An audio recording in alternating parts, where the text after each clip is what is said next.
First, let's sign the bill. Sign the bill first. Okay. And I want to thank everybody from the media for being here today. It's really, really important. And John will give you some statistics.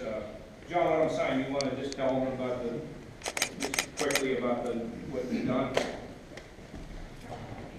Good afternoon. In 2011, Governor Kasich asked us, challenged us to change what we do and how we do it. And as a result of that, every year since 2011, the amount of drugs that we're interdicting out of traffic stops in Ohio has increased. The amount of heroin that we've seized is staggering. We're getting better every year. The investment in dogs, doubling the number of dogs, have worked. But as the governor said, this is going to be solved on the demand side, not as much on the supply side.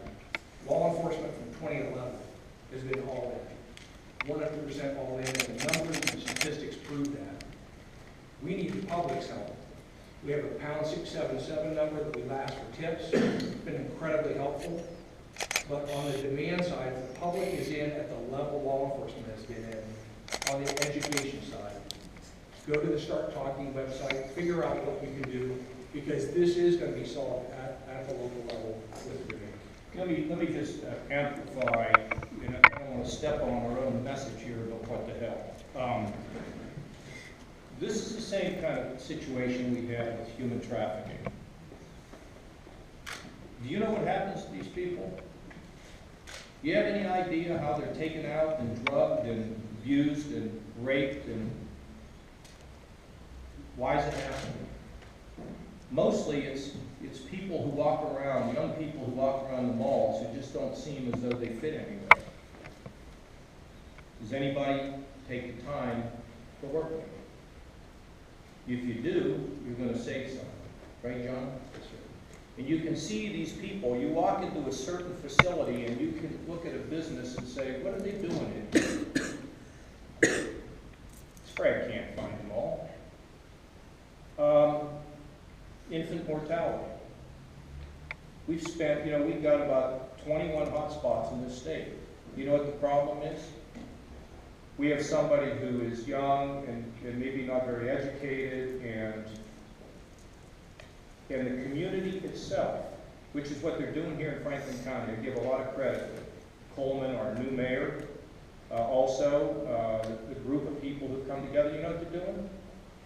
If we know that there's an area, a census tract, where we know that people have a tendency to have underweight babies or have a baby that's not going to make it, well, the first thing you do is you get to the young women in those areas and you say, we're going to get you good health care. It's there. They just got to sign up and go get it. And when somebody is pregnant, we then have to help them through the pregnancy, and then once through the pregnancy, then we have to help them to raise the baby. What does that mean? That means that there are these ladies out there who go to church with you who suddenly become guardian angels. Now, we can pass more laws, and we will pass more laws, and we will spend more money. But as we're going to do it, see, my message to everybody, not only in Ohio, but across our great country, is please take on a mission. Take on a mission beyond what you do in your work. Just take something on. Whether it's keeping your eye open for people who could be subjected to human trafficking, or whether it's somebody who's poor that needs some guidance when it comes to having a baby and nursing a baby and raising a baby.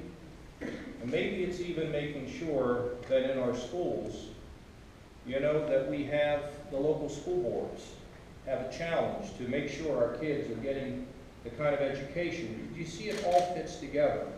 Somehow we've gotten to the point where we think that somebody else on high is going to bring a miracle. And those people on high can help.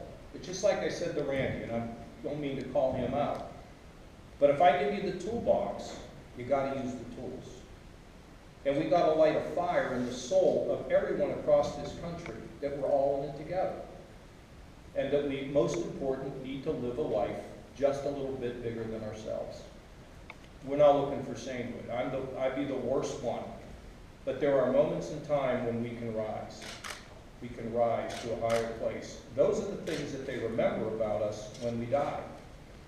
It's not about the day-to-day, work-a-day experiences we have. It's about those moments when Taylor said to some young woman in a treatment center, you can make it, and I'll help you to make it, right?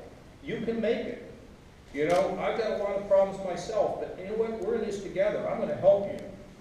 That's what makes the difference, I think, for a society and life. So, Taylor, I'm going to sign this bill, and then I'm going to have you do something that you've never done. Okay? I'm going to have you come in here and dot the I so that you can make the signing of this bill official. I know you don't play a tuba, but that's a neat tradition we have in Ohio. So go ahead and sign right there. And then you get to keep the pen. And where did you grow up in Worthington? Which street? I actually grew up off Arizona. Right, yeah, I used to. Yep, it was one of my first and important areas. And don't you live in Riverly? Yeah. When I got the mayor of Riverly who endorsed me in 1977, I thought I had conquered the world. Okay, thank you all very much.